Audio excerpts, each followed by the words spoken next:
Welcome to Tenacity with Sonia C, the podcast where entrepreneurs, founders, and ambitious professionals come to learn from those who have walked the path, navigating challenges and achieving success.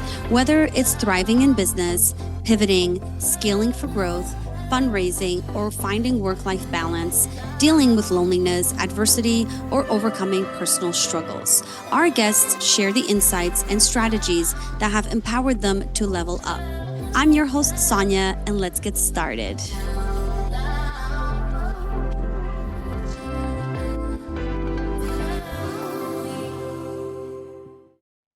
My guest today is Oleksandr Buratynskyi, founder and CEO of T-Travel, a travel app that helps people discover the best spots, plan meaningful itineraries, and even earn while exploring.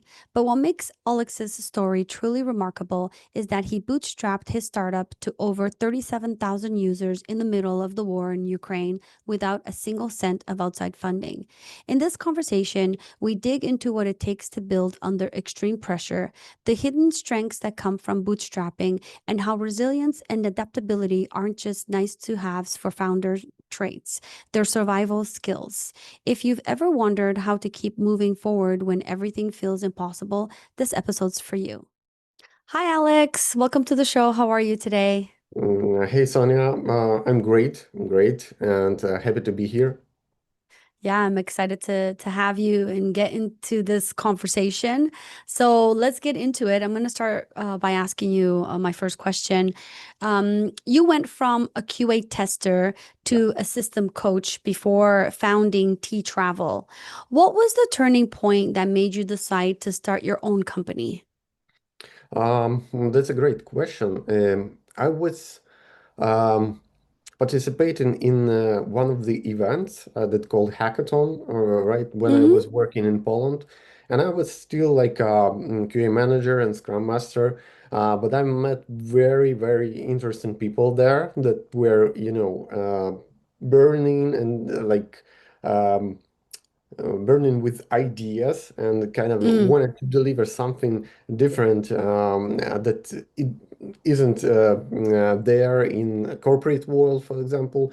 And we established a small team, a cross-functional team. And I was doing everything actually there. And in the end, I was pitching this startup. And my idea, like, uh, changed the technology actually mm, that was prepared to this hackathon by engineering guys, and we okay. changed it, we tweaked a bit, and I presented this idea, and we won money prize, so some money Okay. for four people, and I've just I didn't think that it was luck. It was well prepared, and we worked our ass off to make it Yeah. happen. So that was the like a turning point where I understood that yeah, it's possible, and if with the right people, I Mm-hmm. can believe I can manage, even my own startup. And Yeah. yeah, when the right moment happened, when my co-founder was mm, kind of thinking about how to make your own venture and mix it Mm. up with what you love to do with travel, and we just mixed, and we Yeah. matched, and yeah, started to push it forward. Yeah, I mean, that's good. I love hackathons exactly for that reason because they get your brain flowing and the juices going. And in, Yeah. in this Ah, case, it encouraged you to start your own thing. So that's great. yeah. Um, when you launched and scaled T-Travel Mhm. during the full-scale invasion of Yeah. Ukraine with zero outside funding, what did that experience teach you about resourcefulness and building under pressure? Oh, it's a tricky question because it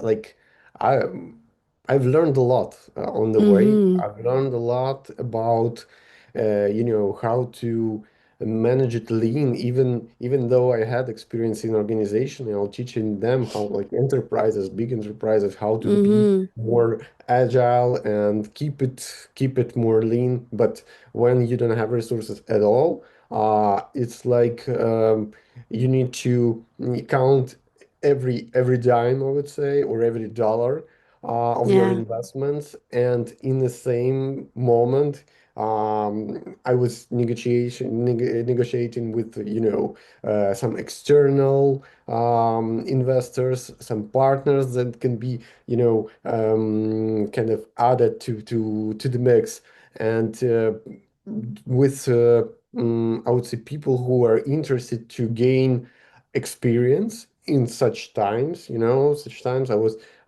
kind of pitching them that is uh, like really good opportunity for them Mm-hmm. to learn how startups are made, and I was pitch in my vision. So Mm-hmm. maybe it's the most valuable lesson is how to, pronounce and how to properly pitch your vision to your like followers. And still we have a lot of people who are knocking on our doors, and want to participate in Yeah. development or some activities completely for free, because they are intrigued in what we are building, and it's something Yeah. new that they didn't see, and they don't see quite often. So I don't know, like But how previous did the experience. war, but how did the war affect how you were building your business? Uh, And because it's uncertain times. You don't know what's going to yeah, happen, right? it's significantly affected to how to build business, because like many investors just flew away, right? Pulled And out. Yeah. yeah, and we were left with like only like believers, or some channels that are, you know, uh, other Ukrainians that left, for example, in different countries, and Mm-hmm. they kept some network. So affected much, but we learned about networking. If you talk with this person, maybe this person is not suitable for you, but they know, or he or she knows other person. So it's like you still have like time pressure, you have like other type of pressures, but with the right people and with the right networking, you can get what you want. And Mm-hmm. it was like I couldn't even put a wall between like startup experience and experience dealing with the crisis, because uh, we in both of those areas were about like finding the right people, volunteering to help, and Mm-hmm. kind of include them to what you do, and Mm-hmm. helping them to help you, and etc., etc. So it Yeah. was yeah, it was affected significantly, yeah, because I was managed to um, work even in like consulting mode for some companies to bring Yeah. some funds to finance activities to communicate abroad. So Right. it was like a mix of actions, yeah. Yeah.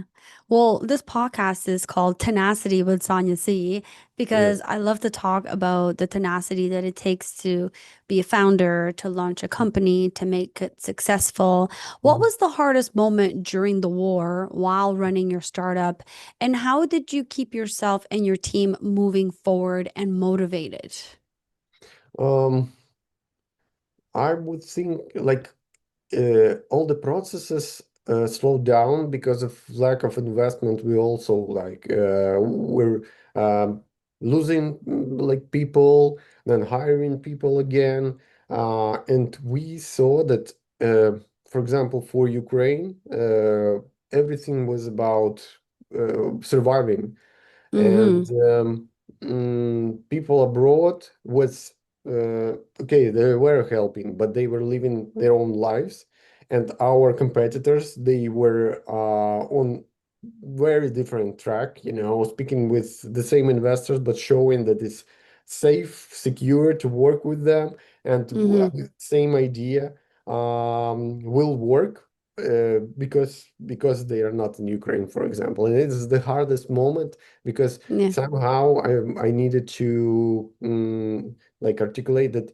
if we survived full-scale invasion, we you can count on us in any situation actually. So Right. we are more agile, we are more stubborn, and I was like in my culture, in my approach of building like proper culture in startup, I was uh, I was hiring people that already motivated enough, already thinking about something big, Mm. and they wanted to invest their time to build something that will help not only them, but also our country as a whole, our people as a whole. So, for example, like our startup and our mobile app allows you to create your own itineraries and sell it to anyone Mm-hmm. in the world, and it's very relevant to people who left their homes and cannot earn money, for example, somewhere in Germany or like in Poland or in Czechia. So it's very valuable. And I was also like motivating with, okay, we have competitors, they are moving forward, right? Maybe faster than we are now, but we can make something unique, Mm-hmm. and we are stubborn enough, you already, to survive any type of crisis. And I believe in you, like it was about belief, and Mm. people were open to this. They maybe haven't heard Mm-hmm. such words in like previous companies during their lives, like, and they feel appreciated in Mm-hmm. our startup always, you know. Okay, no, that makes sense. You've written a book called Systematic Adaptiveness. Yeah. What does that mean for entrepreneurs, and how can founders apply it when navigating their own crisis? Oh, it's a very interesting book because it shows like how the like events on a scale of like countries, geopolitical scale, is relevant to what happens in such closed systems as businesses. And Mm-hmm. it's comparing the experience when you're looking as an outsider, as an observer, and you spot like tendencies, you spot like you can spot patterns that are the same in your business that are like in geopolitical landscape. Like some people are behaving as leaders, and you see those leaders how they differ from like how the proper leadership differ from like lousy leadership. So Mm-hmm. in the book, it's with examples and also with like lessons. You can also work around questions that I provide inside the book and enhance your own culture in the business. So basically, it's about transformation and about getting more agile, getting more aware of processes, getting rid of rigid structures to Mm. open up for volunteering experience inside your organization. And as you said, about motivation and inspiring people who will Yeah. follow you in very, very bad times, in times of crisis. Or in time of you're building a company and you're in a crisis yourself, right? Yeah, that's for sure. Because yeah, some people, yeah, there is a paragraph about leadership, and it may sound like a revelation for those who always rely only on themselves. Like Mm. building a companies and say like only I can take it. I need to be Yeah. brave, and I need to be also strong enough. To face Mm. every obstacle by myself without any Yeah. help. But I wrote about like some kind of like fragility, I would say, Mm, fragile stance that manager can take, and then people just will hop on your train and will ask you, how can we help? Because that's what hmm. we saw like in a period of full-scale invasion. In the beginning, people Yeah, just asking, how can we help? We have a lot of expertise, and now we are in safety, now yeah, we are safe. We can, invest our time and invest yeah, our, yeah, put in our souls in that. So yeah. yeah. So one of the things I ask every single guest Hmm. is to talk about a mistake or a failure that they had during Hmm. the process of building your startup. And Hmm. I want to, with you, because we're talking about like a lot of political things within your country, Hmm. I want this question not to be political. I want you to Sure. tell me something that you did in your startup at those phases that you messed up, or and how did you overcome it, or maybe you didn't? Can you tell us pick one and Yeah, tell yeah. me about it? So, like, um, after many, many years, like maybe only a year ago, I've discovered that my main mistake was to build a like mobile application. Uh, Mm-hmm. like at first, I was thinking about technology and the solution Mm, because right. I would think like we had a like very um, nice feedback from the audience. We had on our YouTube channel about travel, and they were asking about like some kind of solution. And me and my co-founder, we were framed by our vision in our head, how it's like already done, and we framed all of our questions not as open questions, but we were trying to get people to buy our solution that Mm. already was in our head. So it's um, kind of a like huge mistake, and nobody from like investors or already um, established founders, nobody Sorry, but suggests. what was the mistake that you built it as an app? Yeah, so it's like a mobile application. Right. And that Uh, was the mistake? that was a mistake, yeah, because it's Oh, the so what most should you have built it as? uh, like we would think as a product, and it could be a like PDF file, right? Oh, okay.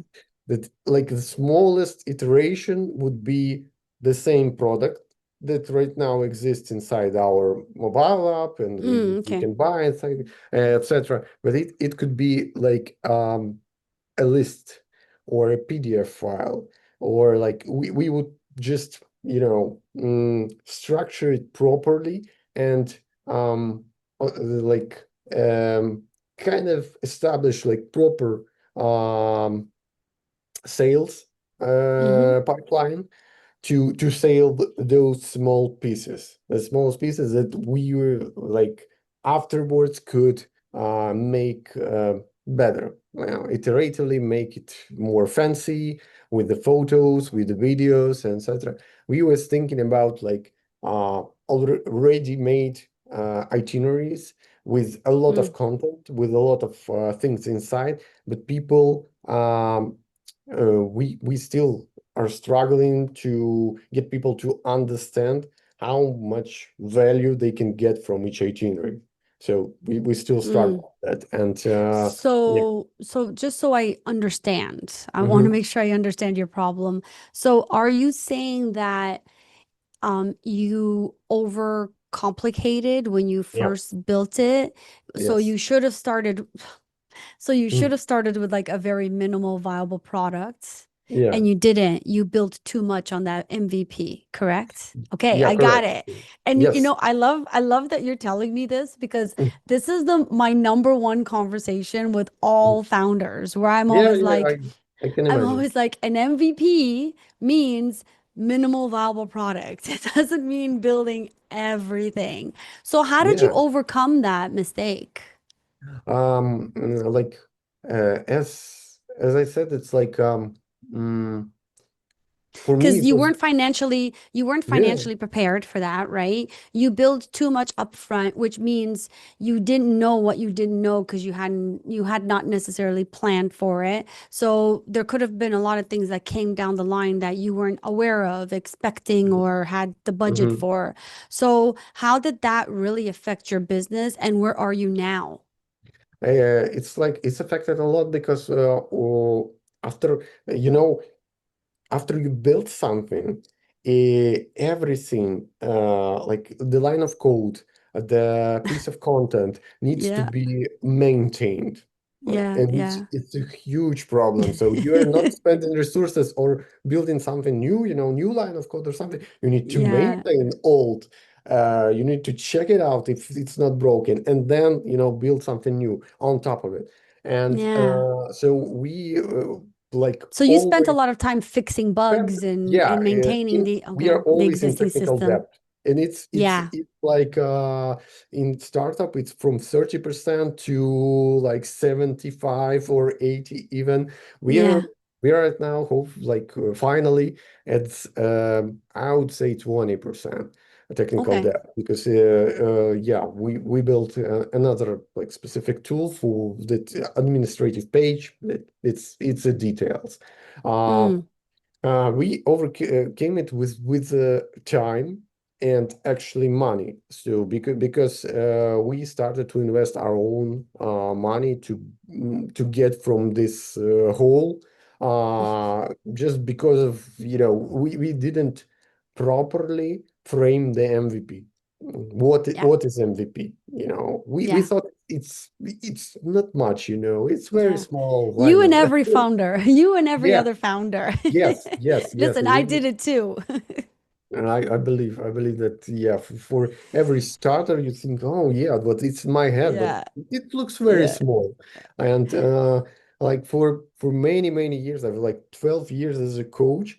Uh, like the best lesson I've got from my startup, how to decompose like tasks properly and what is like the yeah, smallest thing that you can build, and yeah.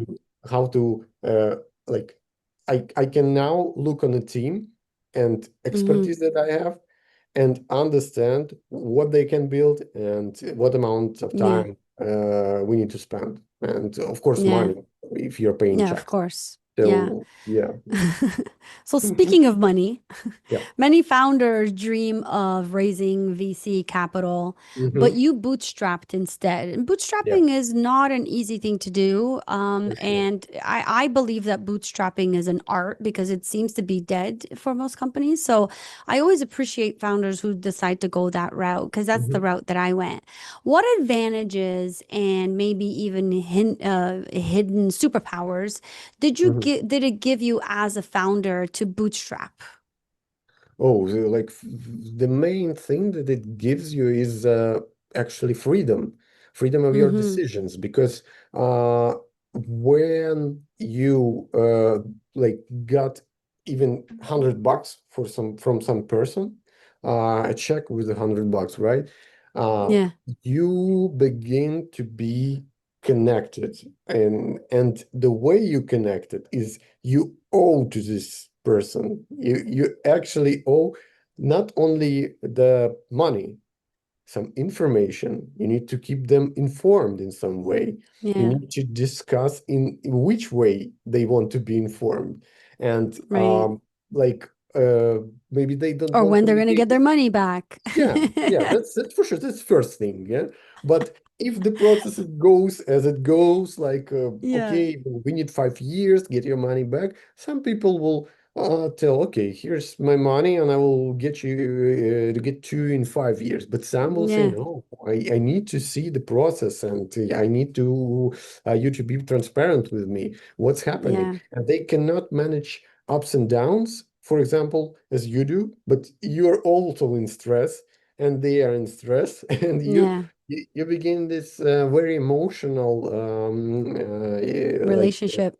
yes, it's just like a communication, like I don't know, um They're madness, your I would say. boss. They're your Yeah, boss, they essentially. are. Yeah. It's like you start to be in a circle of stakeholders, and Yeah. you need to always understand. You need to map them what they want to see.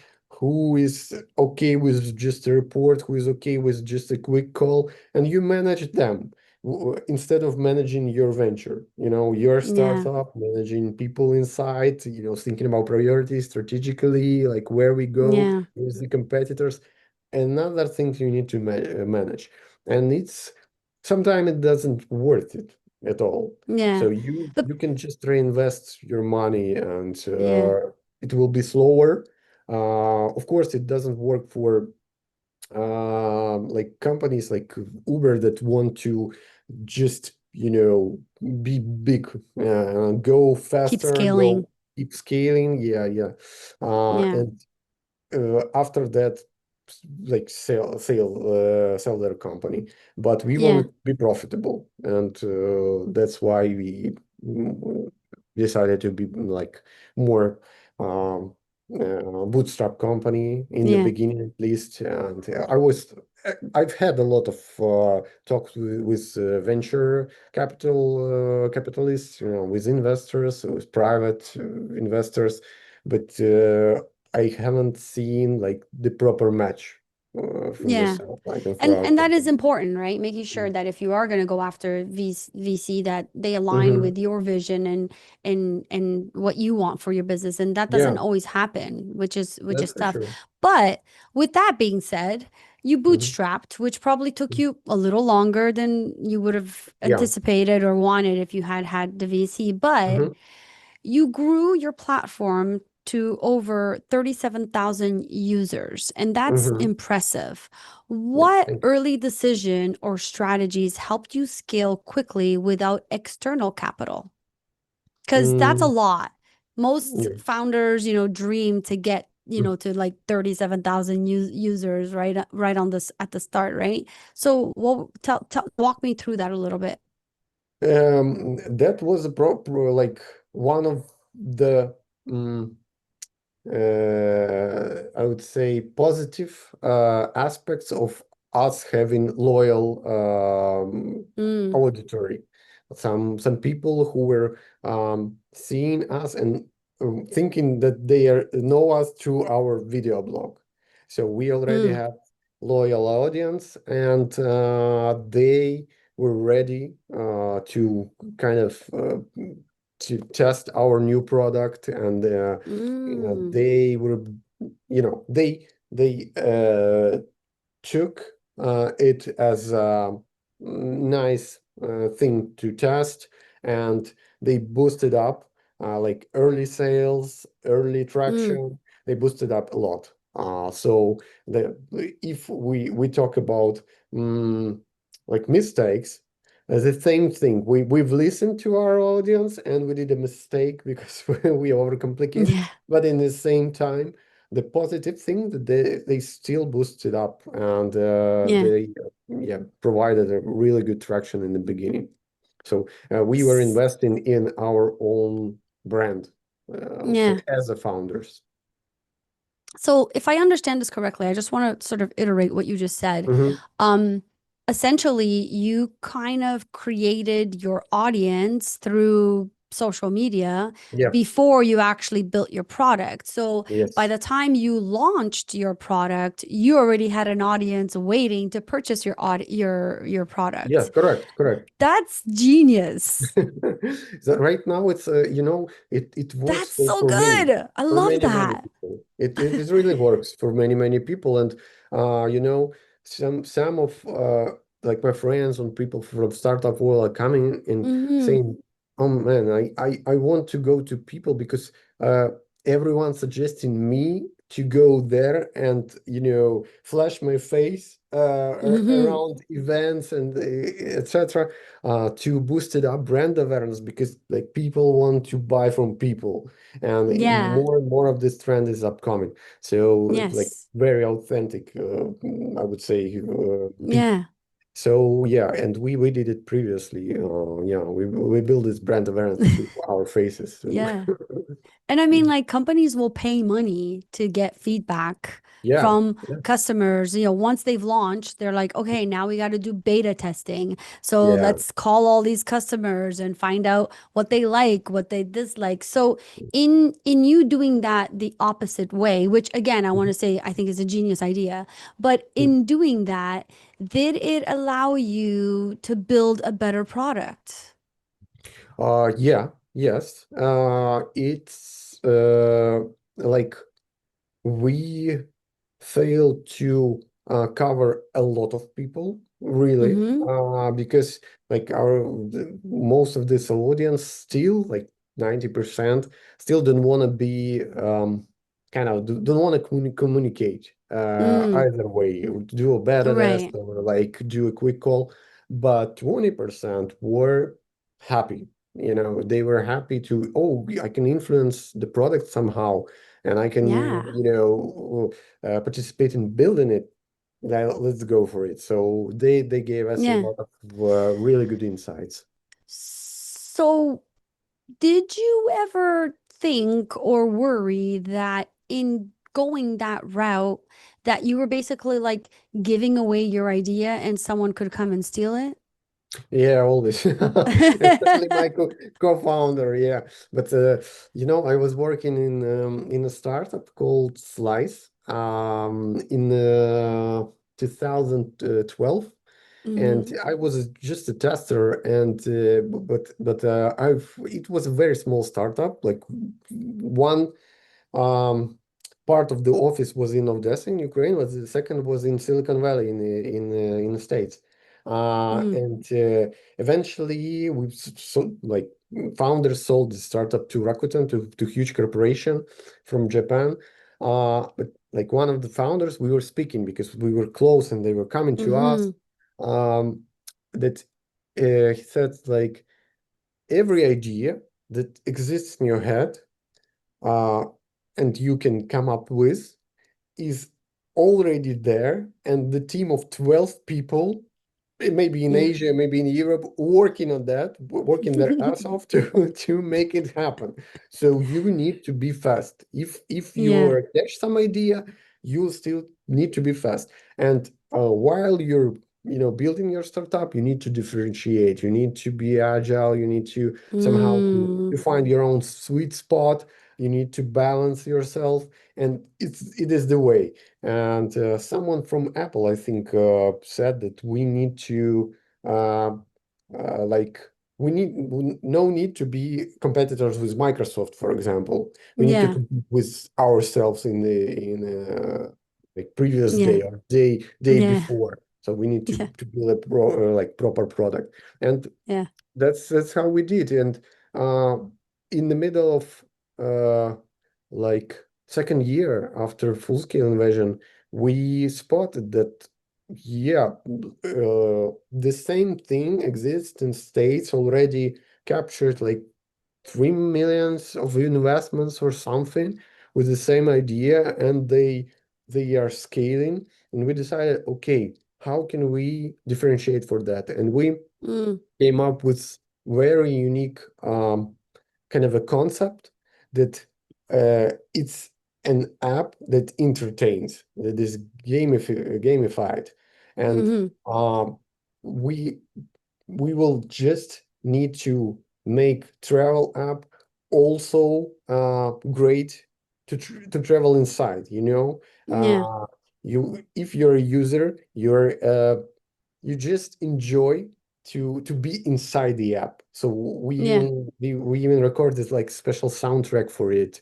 We make it meditative. We make it flawless, and it's very interesting to be inside the app, not only to use the products inside. And it Hmm. differentiated even more, from our Yeah. competitors. Yeah. And eventually, competitors was bought by some AI company.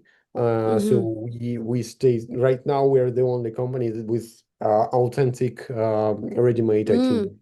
So yeah. Yeah. I mean, I understand what you're saying because Mhm. when I'm mentoring founders, one of the things that Mhm. I always tell them is like you're not special just because you have an idea. Yeah, And people that, look at me like that's kind of mean, but it's true. It's true. We're not special. Everybody has ideas. yeah, You have yeah. an idea, I have an idea, and just like you said, someone in another country is probably building that idea. Do you know how many times I watched there's in Canada we have this TV show called Dragon's Den. In the US it's called Shark Tank. Ah, Shark Tank, I know And it. Uh-huh. yes, and it's founders. You know how many times I've watched that show and I'm like, I had that idea like 10 years ago. You know, the difference Yeah. is they did something about it and They I executed. didn't. Yeah, Yes. they And on that's top what of I tell founders all the time. You're not special just because you have an idea. Everybody has ideas. The secret here is execution. execution for Right? sure. The person That's who the only executes secret. is the one who succeeds. Even if you execute and you fail, you now have that experience. You can move on to the next one. But just because you have an idea doesn't mean you're gonna succeed if you don't Yeah, actually do anything about it, right? sometimes it's even more like very wrong to hold on to your idea, like to make love is your idea. I don't know because uh it will hold you back.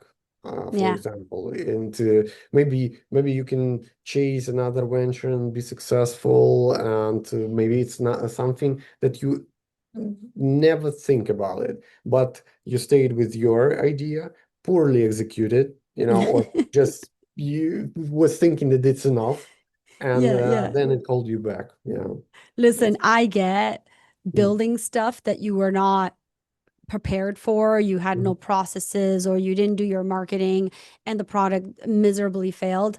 I've been through that mm, twice.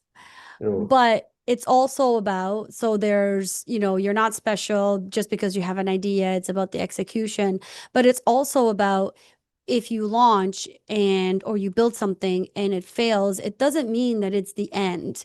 It's yeah, about as a founder, how can you gather yourself and can you pivot? Can yeah, you can you turn this failure into a success? So it's really about how you want to execute, how you think, how you encourage yourself to keep going and you're your yeah, biggest cheerleader, right? Because there's that aspect of it too.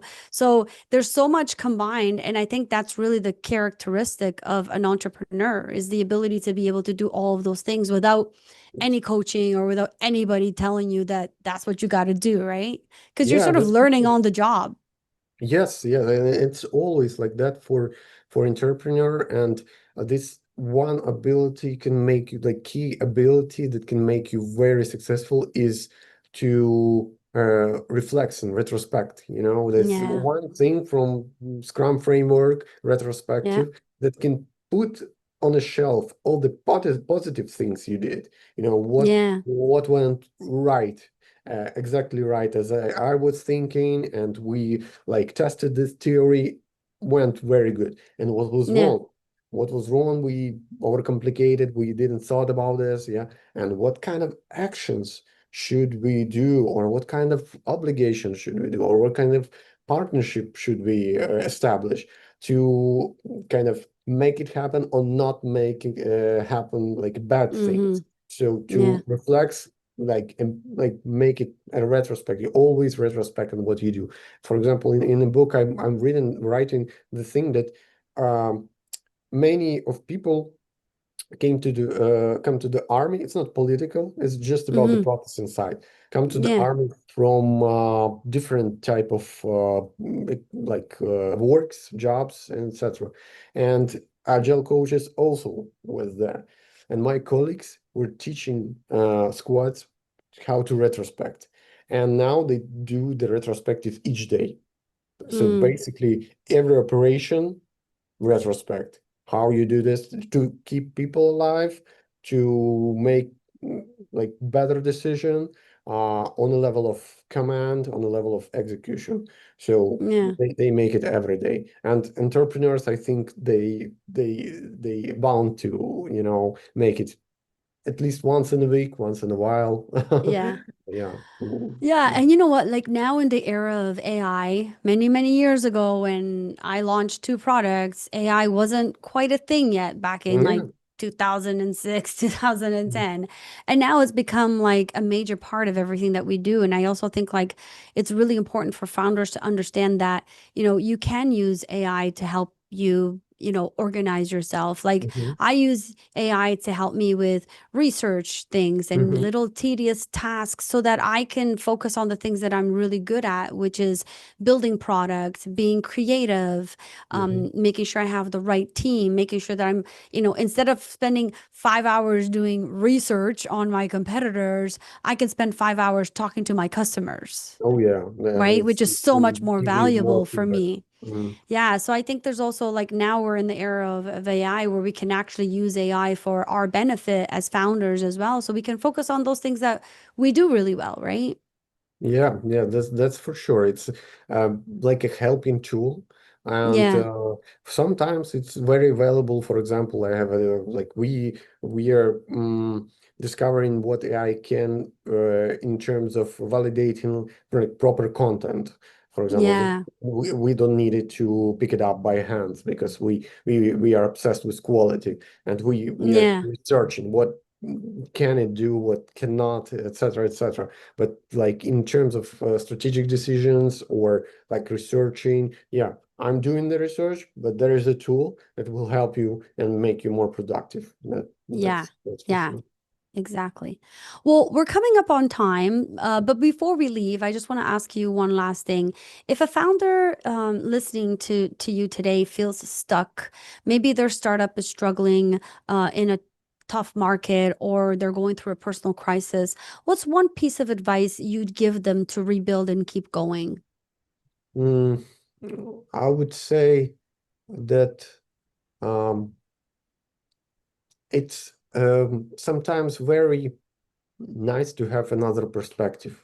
If you Mm-hmm. even like if you don't have any like friends or coaches that can help you without money, uh like if you have money, of course, then go to the coaches, they will help you, Yeah, but if you don't have it, you still have a ChatGPT or other model.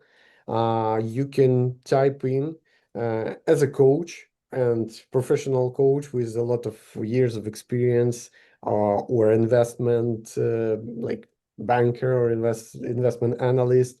Can you reflect on what we are doing and give me one piece of advice? yeah, Am I doing okay? Like it can be strategic or it can be just yeah. time saving advice. So and one I guess to do that, first of all, don't be too harsh to yourself.